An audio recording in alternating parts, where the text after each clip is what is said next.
Kway greetings. Again, that is Algonquian for hello. Today I want to do a quick video. I happen to be watching a YouTube video and it was discussing the Moors, and I found myself a bit frustrated with the drive to make the Moors indigenous to America. I'm not buying it. There's a lot of concessions being made to make this Moor and indigenous to America, and I think I had the inspiration to say something about it, and I wanted to shut down the conversation. That's what my goal is right now, to shut down this conversation. And I thought the best way to do it is in a peaceful manner. You know, this is we're not advocating violence toward anyone. We're not advocating even condemnation necessarily, you know, of any religion. What we want to do is line up our ducks and separate our apples from our oranges, so to speak.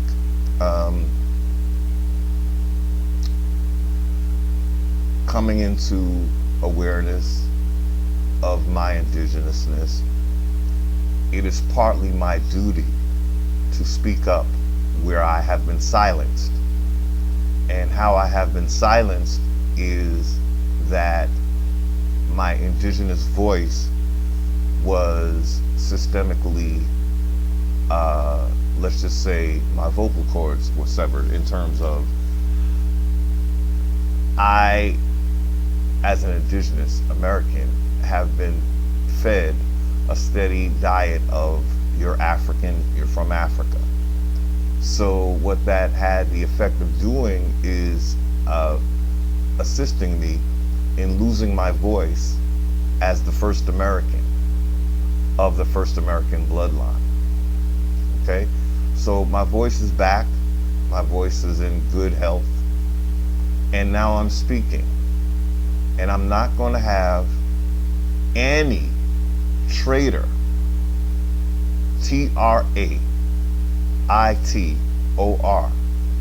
I'm not having any of the historical traitors commit the horrific acts they have committed again. So I'm doing this again in peace. Those who are of the Moor bloodline or the Islamic faith, you have every right to self-determination. However, that right ends at my doorstep. I don't have to. I don't have to co-sign on that mess. For me, it is a mess. For me, it is what denationalized me. For me, it is what reclassified me. The same force. It's a monotheistic force. That is how I'm going to shut this down. Now, I know liars are very good at lying. And I know liars are very good at interpreting or reinterpreting. Let them be. I am still going to speak my piece. And this is how I'm going to shut this down. As I just said,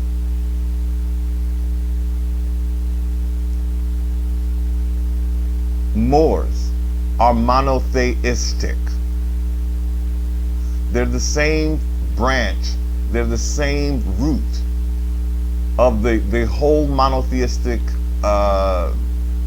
entity. They're just, again, just another branch of a monotheistic entity.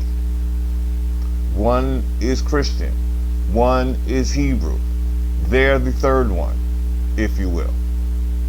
They all come from the same place. How am I shutting that conversation down? I'm going to do it this way.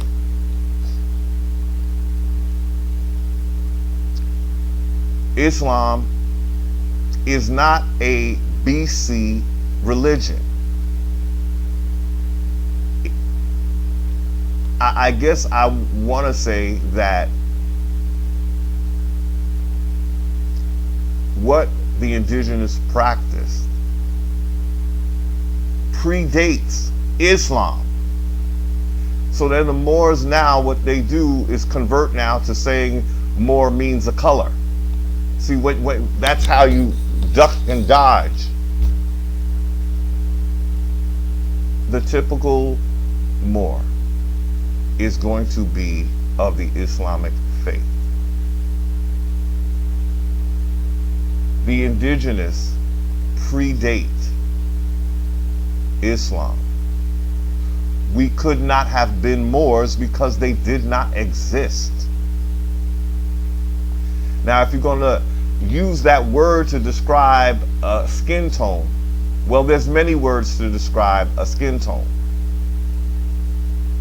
Moor is just one of many. It's not the first. But it happens to be the one that is associated with monotheism.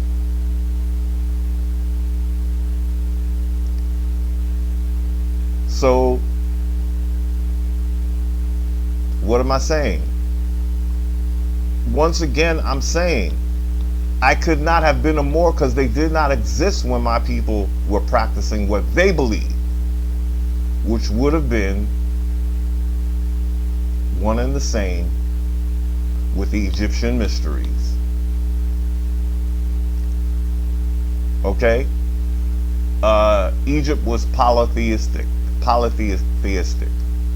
So that's what I mean when I say it more resembles that what the Egyptians practiced. Egypt was in the Americas. Egypt was in South America. Okay? So that religion more closely resembles our ancestral worship or our ancestral honoring of the ancestors. We did not honor just one ancestor. So there would not have been just this one deity. We honored them all. It was a family. That is why we could not have been Islamic Moors. And if you're just using the word as a skin tone, again, to describe a dark skin, there's many words. We don't have to choose that term Moor, because that is what the Greeks or whatever, that's what they call us, or the Romans or whatever. That doesn't mean I have to self-identify as that just because I was called that. That's like accepting being called black when I never called myself that. Why would I do it with that term? Again, a Moor has a right to self-define. However, that right ends at my doorstep. You don't define me. And I don't care how hard you try. You're not pulling me under your jurisdiction. Stop it. My voice is speaking before all the gods, and I tell you to stop it. Stop lying to our people. Be whatever you need to be.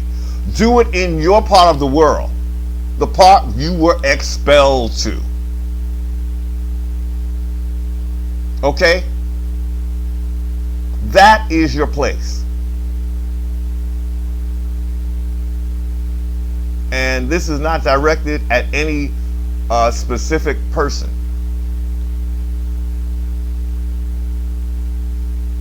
This is attacking that beast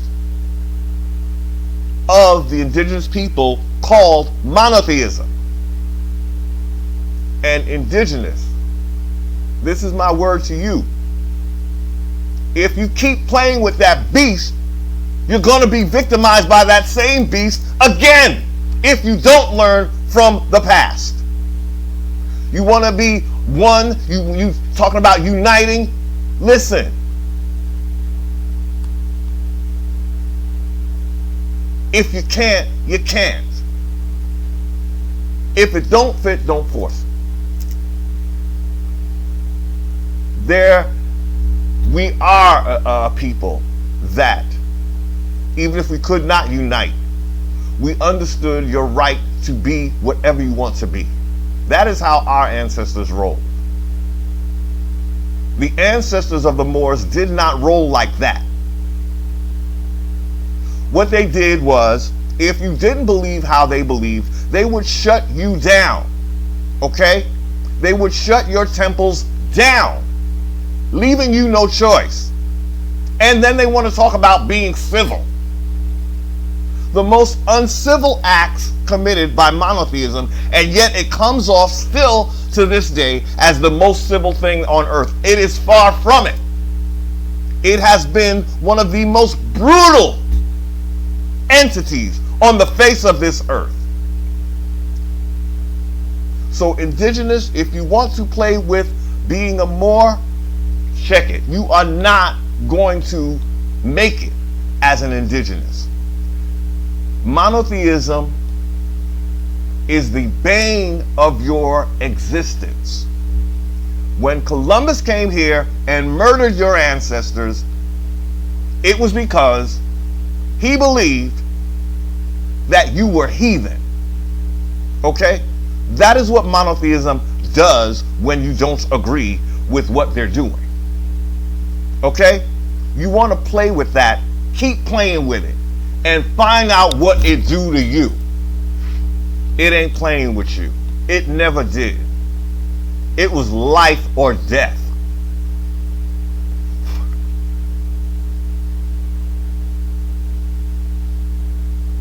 Those indigenous out there who want to unite with the Moors,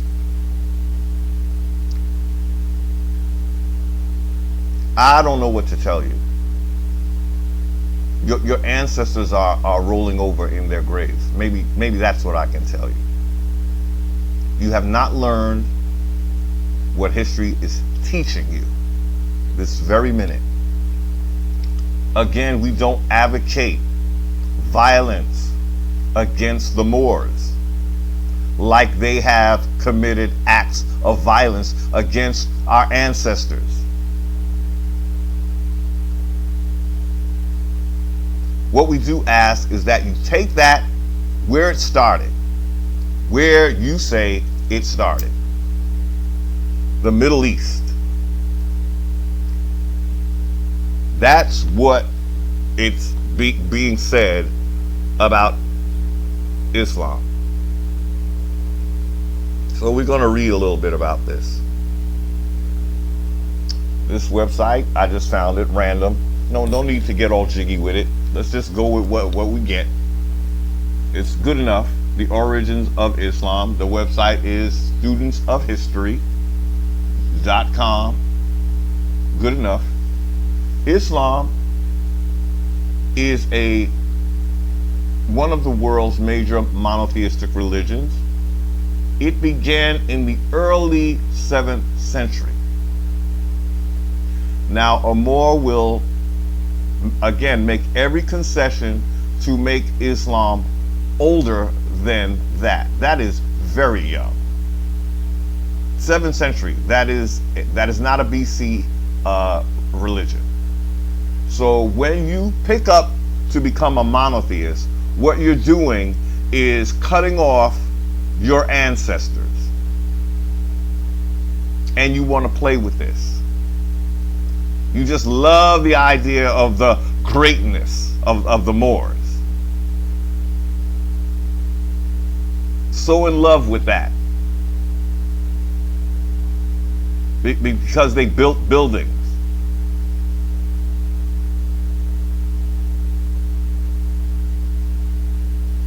And what? They were great seafarers. What about the part when your ancestors were tortured and murdered? You think a wonderful edifice of a building makes up for that? Just how much are you willing to compromise to be this Moor?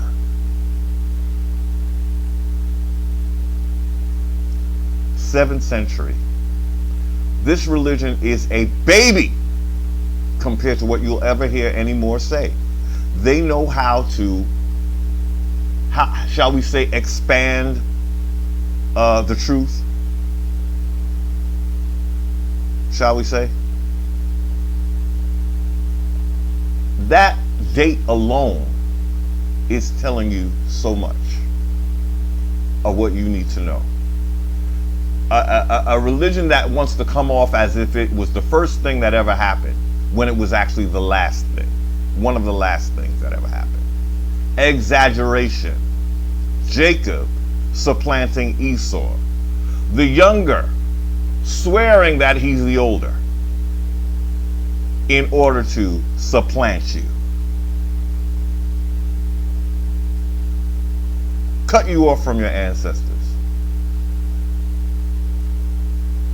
So again, what do we do? How are we shutting this down? We're simply going with the true where it began. Okay? Okay? That's why you go to an origin. It's too young. That's just like the Adam and Eve story. Many of our indigenous know that they predate Adam and Eve, right? Why are you having such a problem with Islam? It's the very same thing. What, again, we're not bashing any religion, right? What we're doing is claiming our own religion, the one that our ancestors practiced. Okay? This is for those who have ancestors who were Islam. Okay? That is what Islam is for.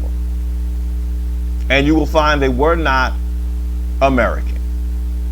This piece is saying it was basically Middle East. So once again, if you're indigenous and you think that you were a Moor, well, you better pack up and go to the Middle East where your ancestors are, because they're not here. I don't know when we will understand what is going on in the Americas. I don't know when we're going to understand that a whole history has been hidden in America. But we have big clues. We have Columbus coming here, committing mass genocide. Why? Because we were not monotheistic. It had to be forced on us. America is the land of the free because of the indigenous who were forced. We didn't choose this. We were taught. That's what monotheism does. Polytheism has no need to torture because it welcomes you and your deity. But all polytheism asks is that you not interfere with other people's deities. That's all. That's the most. Polytheism might be the most civil form of spirituality that ever existed. I do believe it is, because again, even Abraham did not come from a monotheistic background. So that's a strike against Islam again, because where Abraham is said to be coming from is the same area basically where Islam is said to have begun. But when Abraham was rocking, his peeps was getting their heathenism on, right? Because polytheism is the spiritual structure of indigenous people everywhere.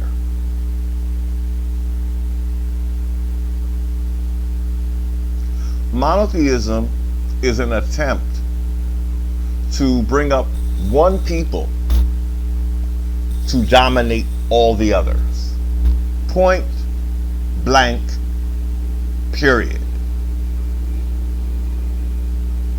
The God in Islam is referred to as Allah, which in Arabic means the God. So that's not even his name. And and we're not going to go there with this name game, but our deities had names. We named them. This kind of thing where you're not saying the name, why? Why not? If you're going to be intimate with any deity, you better know their name. How about that? But this undercover 007 type of thing going on, where you're dealing with titles, like titles of nobility, that's not what indigenous did. It might work for someone who's supplanting you because they don't want you to know the deity's name. And it's a big secret until you're part of their religion. Okay? The God in Islam is referred to as Allah, which in Arabic means the God or the deity. A person who is believed, this thing is not written very well. Okay, I'll admit it. This person, English might not be their first language. A person who practices the religion of Islam is called a Muslim. Its founder was the Prophet Muhammad. Okay? Muhammad lived from 570 to 632. He was born in Mecca into a middle-class family in a powerful tribe of nomadic herders and successful merchants. His father died before he was born, and his mother died when he was only 6 years old. He was raised by an adopted family into his adult life. Muhammad worked as a merchant for several years on the trade routes between Arabia, Syria, and Yemen. He met a wealthy widow named Khadijah, who hired him to protect her caravans on the trade routes, and they eventually married.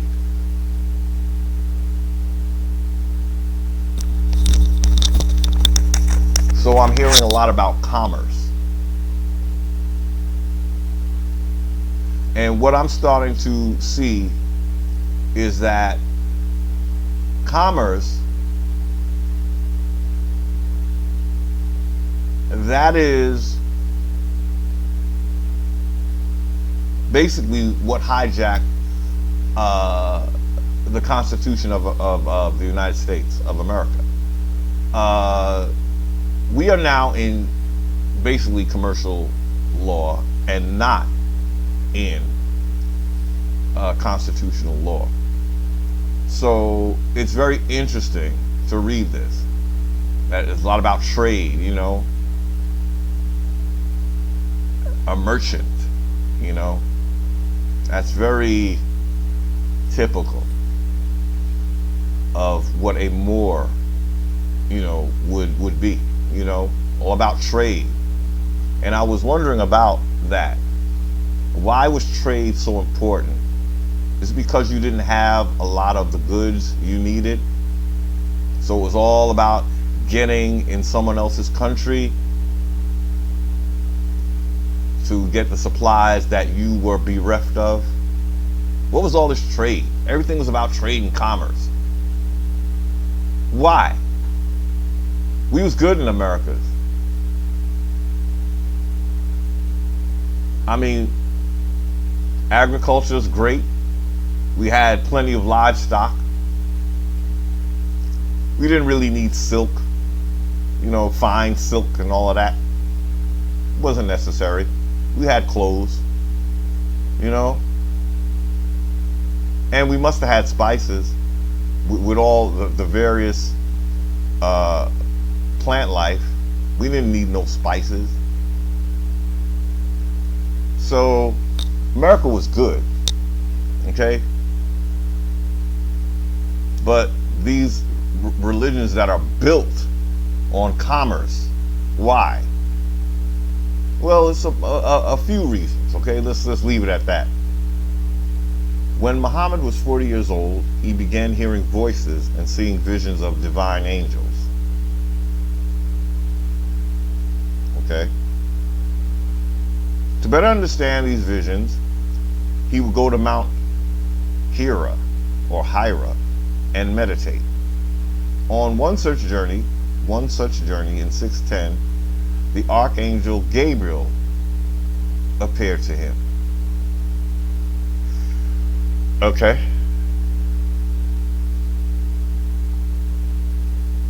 That's the L's, all the L's. All the L's. The L's are very important in monotheism. The L's and the Elohims. They set themselves up as if they're the most high.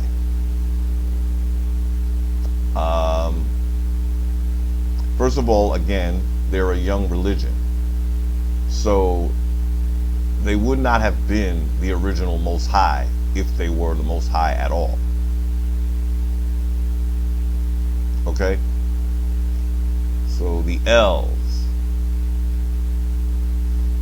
that we get all into the L's, but again, we got a call coming in. Let's see if we could let's see if we'll call back. Okay. So Gabriel appeared to him and told him that there was only one God, Allah.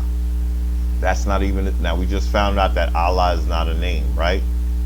So he's not even telling him the name, okay? And he had chosen him as a prophet. Muhammad believed he was the last and greatest in a series of prophets, along with Abraham, Moses, and Jesus. You see, it's one entity with three different faces. We're not against people practice. The indigenous people are not against the monotheists.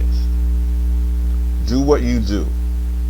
The thing is, we don't have to be a part of that. And if you can't handle that, then there is something fundamentally wrong with your belief system. I will put it that way. If you can't live in a world where people do not believe exactly how you believe, then you have a problem. But we're not going back. We're not going back to how many monotheists did things in the past. The Columbus genocide, the King James Corporation that made indentured servants of people on their own land. This is what the monotheists do. This is what the Moors do. And indigenous want to play with the Moors. You want to unite. Baby, when you unite with a monotheist, if you're not of that bloodline, you will not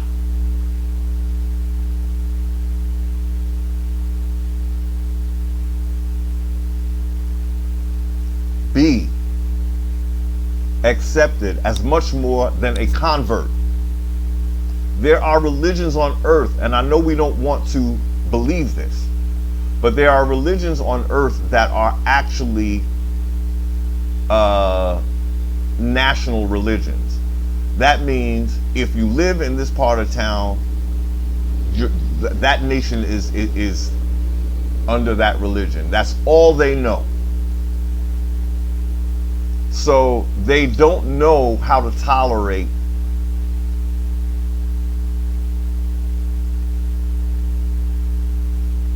difference, diversity.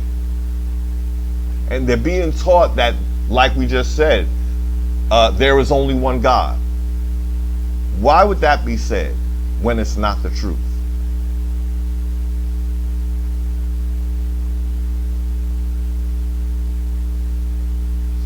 I said in one of my other earlier videos, even in Christianity, there's at least two, a father and a son. Right?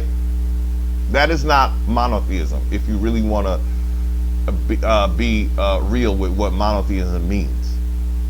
That's two different deities. Okay? So there are fundamental issues with monotheism, and how it solves those fundamental issues is through duress. What is it? Pressure and duress. Torture. Don't ask no questions. Just believe. Accept and believe. If you don't, it will be hell to pay. Okay? Muhammad would continue to have these revelations and began preaching his message. He soon gained many followers. However, his belief in only one God upset the people who worship many gods. Yeah. They were afraid that Muhammad's teachings would upset the pagan gods that protected their trade. Once again, trade. Why would a people have to be forced to believe in your God in order for you to exist in a world full of different people? So I just want to show you a map where all this took place. This is what history is telling us. Of course, the Moors will have some alternate story for you. That they're very good at alternate stories. However, this doesn't look like America to me. So, is Islam indigenous to America? I admit it might have begun in America, where all the religions, I believe, began, as America is the first civilization. But again, once we saw what was going on, we expelled that element. They were exiled from America. But they came back. You see, if you meant well in your dealings, you would have stayed gone. You would not have sent Columbus to murder our ancestors for not believing in your monotheism.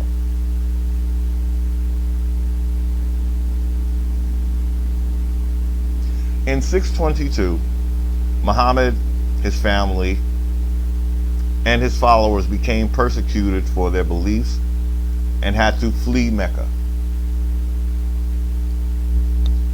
The flight from Mecca to Medina is called Hijra, H-A-I-J-R-A. I don't know how to pronounce that. They were welcomed into the city of Medina and were able to freely practice their religion.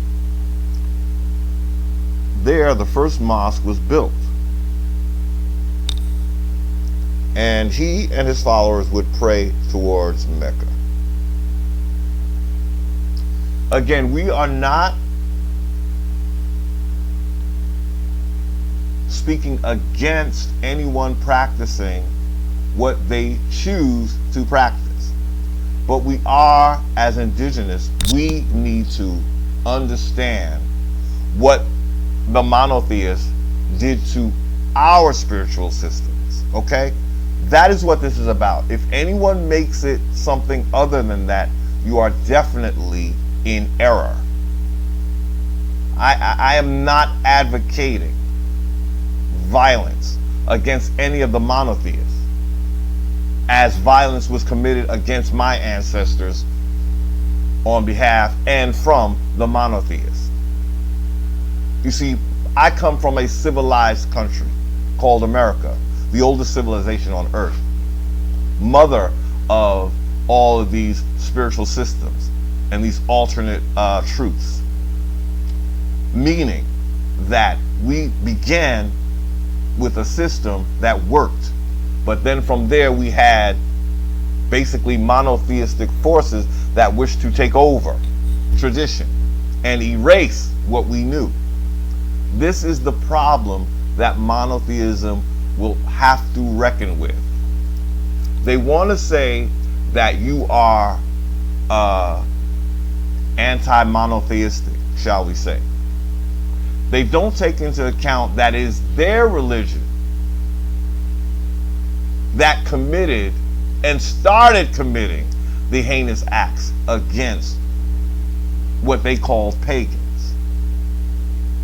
That part they don't remember. But see, the ancestors are here to remind us, who are wise enough to listen, what the monotheists did. I don't know how many times I have to mention Columbus. I don't know how many times until it begins to stick. That is the incident we all know about, right?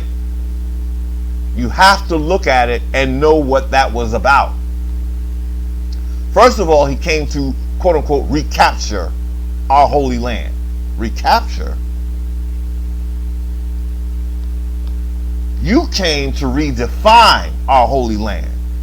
You came to rename our holy land, not recapture. You're lying. It wasn't taken from you. You are the one who turned your back on our traditions.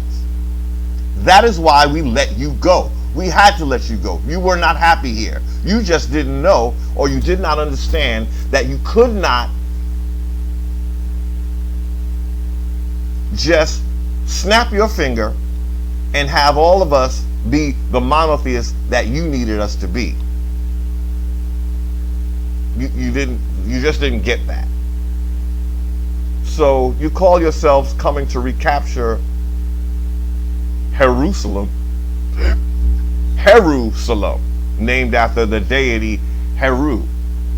That's how old that spiritual system is. It predates Islam by so many centuries that it's not even, we're talking thousands of years, okay? If you want to get to bedrock, if you want to go to the origin, you have to say bye-bye to any monotheistic force. And I'm sorry, the Moors, you're lying if you're saying you're not monotheistic. You're lying. But that's when they convert again. Then that's when Moor becomes a color description, because that's what the Greeks called us, or what Spanish called us, or whatever. Again, when you're a self-defined people, you self-define.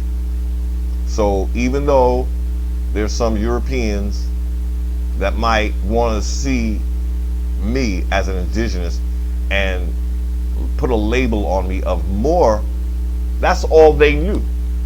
So it's almost understandable why they would say that, because the Moors look just like indigenous. The fact is, one is older than the other. Why? Because our spiritual system predates Islamic Moors. Again, if it's just a color, we didn't go by colors, Moors. You're so into labeling that you forget, before you started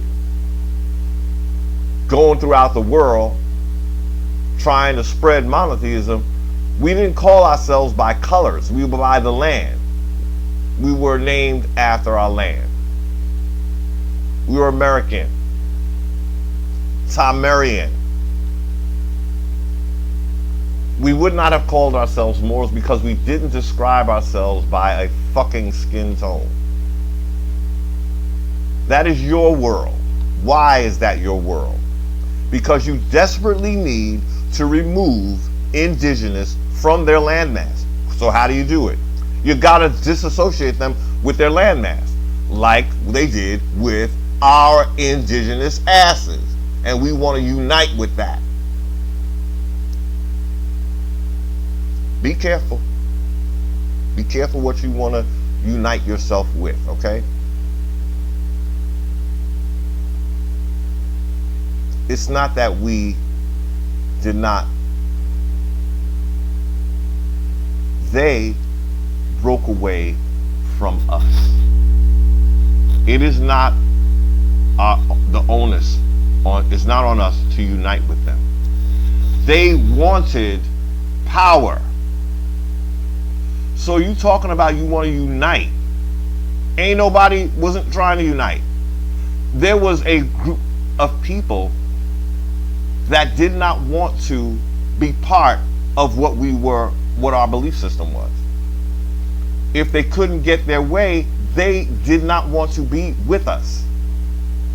You can't unite with something that does not want to unite with you unless it's on their own terms.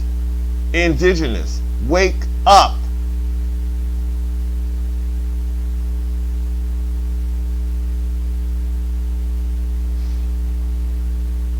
Walter Williams, I'm going to say his name because the man, he has 2 books out, The Historical Origins of Christianity and The Historical Origins of Islam.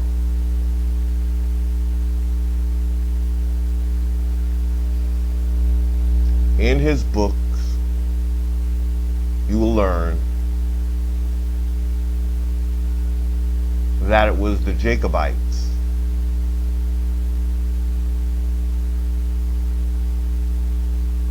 that were basically leading in the campaign away from our ancient traditions. They want to say that their progeny forced them to do this. They were under duress to create a god in the image of Alexander the Greek. They want to say that they were forced to do this. Common sense will help you to understand that that was a lie.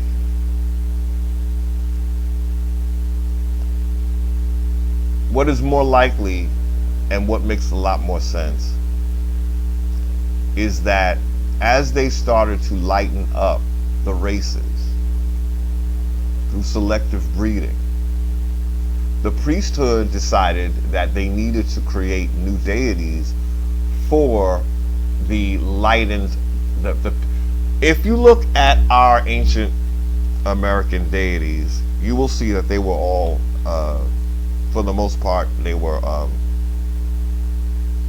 copper colored.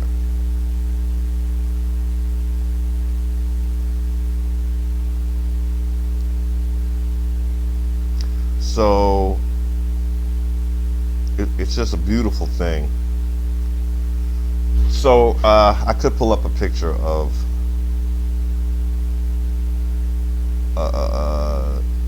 the most ancient deities known to mankind. Well, actually, mankind did not really, I don't believe they got a chance to know these deities because they were being inundated with monotheism. That's what I think. I don't know. Okay, so I want to show you a picture of the most ancient deities that predate. I showed you this before. Look at that. So the priesthood, they realize if they're going to be genetically selective breeding outside of this, that race, they had to start getting rid of the deities that look like this. That was the problem, though. Why couldn't we coexist, all races, with a multitude of deities that look like all the races? The monotheists were not having it. They were on a mission. And that's where we have to wonder, what was part of their mission? They needed to dominate. They could not tolerate. Because polytheism does that. That's what polytheism does. It tolerates diversity. So the monotheists, they have a limited capacity to tolerate. So they have to dominate. And the question we have to keep coming back to is, why must you dominate? Why can't you live in a diverse world and hold yourself together? Why must they dominate? Common sense dictates to me the only reason why monotheists have to dominate, something they did was so severely against tradition that they cannot risk the masses finding out the truth.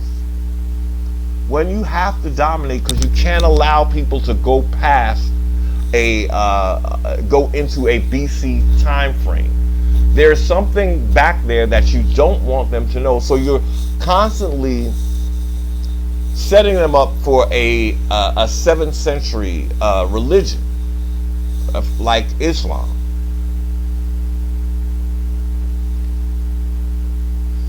You don't want them to begin at the beginning. You're denying them knowledge that is very crucial to understand the bigger picture. That is the sin, if you will. We're going to use their terms. That is the heinous sin of monotheism. It has something to hide. It does not want us to go back and figure it out, because it would make them, it would show them up for what they are really about.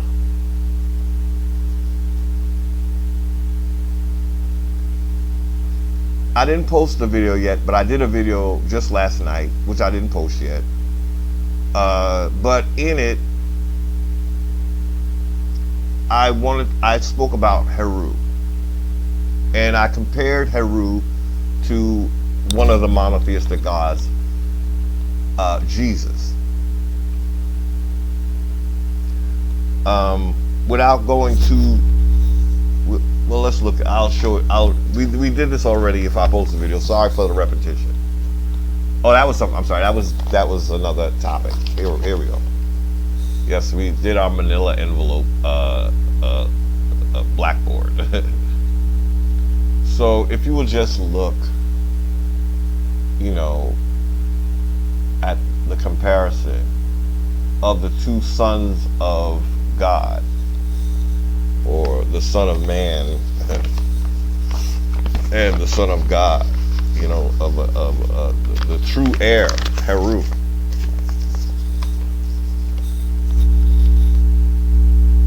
And I did go over this. I believe that this is what monotheism is afraid of. They don't want us to know about the deity on your left, Heru. Heru, that would be someone you would want to look up to as if you want a savior. Because Heru fought for his legacy. He didn't lay down and die. He stood up and fought to make sure that our legacy was reclaimable, and that we would be the rightful heirs of our legacy. Now, over on the right there, we have Jesus, who is of the line of Jacob.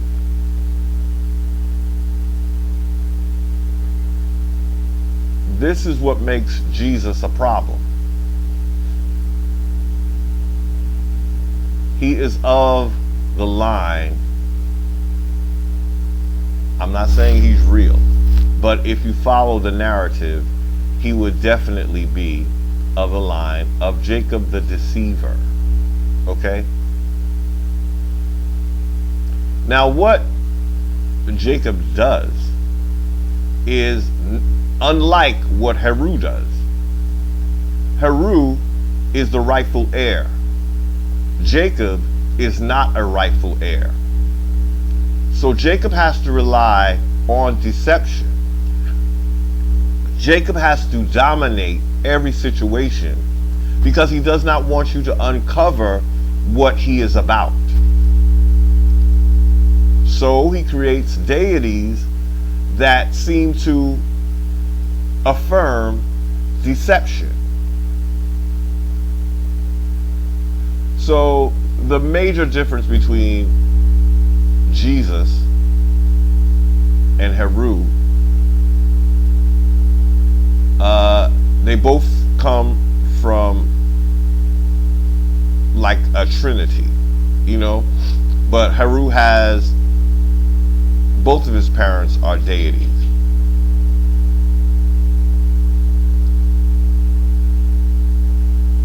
There's someone knocking at the door and I really can't afford to stop recording. So I'm going to hope that they go away.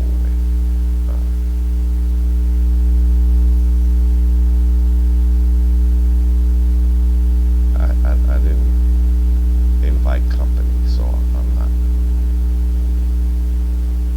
Okay.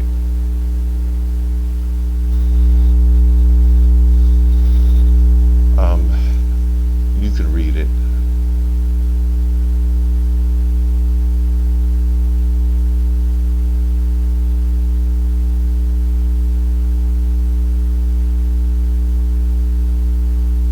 I'm sorry, I'm being quiet because someone knocked on the door and I'm not having company because I'm doing a video.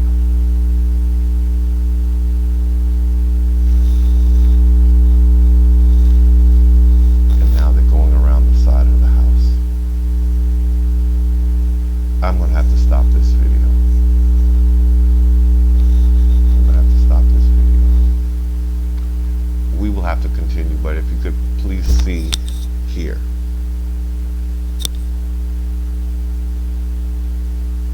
And I will have to close, because I have to address who is going around, walking around my house. People who want to buy your home, they're very relentless. And we'll have to continue talking about this. But this is this is what monotheism is hiding from us, Heru. And they're replacing him with Jesus, who, although he suffered for you, now you have to suffer for him. Why? If you were the sacrificial lamb, why do I have to be sacrificed because you were sacrificed? That was the question that came up in my last video. So Jesus is asking for a lot. And it all adds up to you. You're still not getting what you deserve. Heru stood up and fought for his legacy. Jesus died so that your legacy could be taken away from you. Okay? He is a descendant of Jacob, the one who is out to steal your legacy. On that note, I think I'm going to close out because I'm still not quite sure what's going on in my yard. And thank you for watching. I'm sorry we have to cut it short, but this is the gist of what I wanted to say. And I'm going to close out for now. Indigenous, you predate monotheism. That's all I have to say to you. If you want to, again, cut off your ancestors by claiming a Moorish heritage, you do yourself a disservice. We are not advocating violence against the Moors. We are asking them for once in their life to go to their side of the room and play nice among yourself and leave everyone else alone who does not want to subscribe to your religion. That's all we want the Moors to do. Go be Moors over there. You cannot dominate the world forever because it's an unjust and unjust domination that requires plentiful lives, plentiful deception because Jacob is your guy. And you won't rest until you dominate the world, which means you're going to stay restless. The world does not want to be dominated with oppression, okay? That is what you bring in order to convert people. Indigenous, if you want to entertain that, good luck. But in the new world, no one's going to be forced into anything that they don't want to be. And that will present a problem for the monotheists only, who seek to dominate. That's just what they do. You know, that's just what they do. They can't help it. Because they're based on supplanting. So to supplant, I have to take your shit, and then I have to tell you that you and I are the same. That's why I can take your shit. The only thing is, I don't want you to go back and go find out your spiritual system, because then that's going to make me look bad. I want you to stay in the 7th century where I began and fuck your ancestors. That's basically what you're saying. Okay, so that's what I had for today. Don't want to offend anybody, but again, nobody has been more discriminated against, I'm sorry, than American indigenous. We're the longest standing victims of discrimination in the free world because of our ancestral connection to the Americas, because we are the first people of the Americas.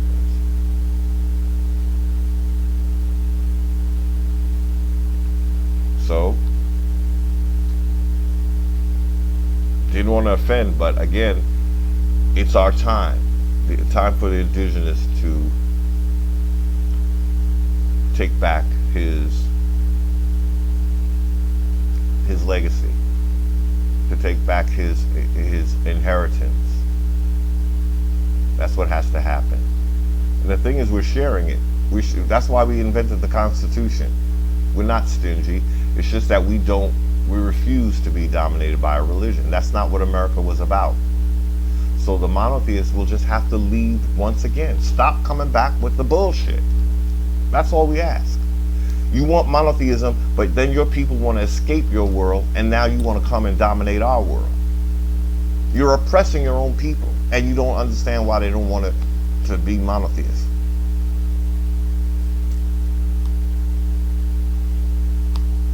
That's my word for today. That's what I was inspired to by the ancestors to speak on. And thank you for watching. I wish you peace, love, health, wealth, your land back, your identity back, and all the good things. Thank you for watching.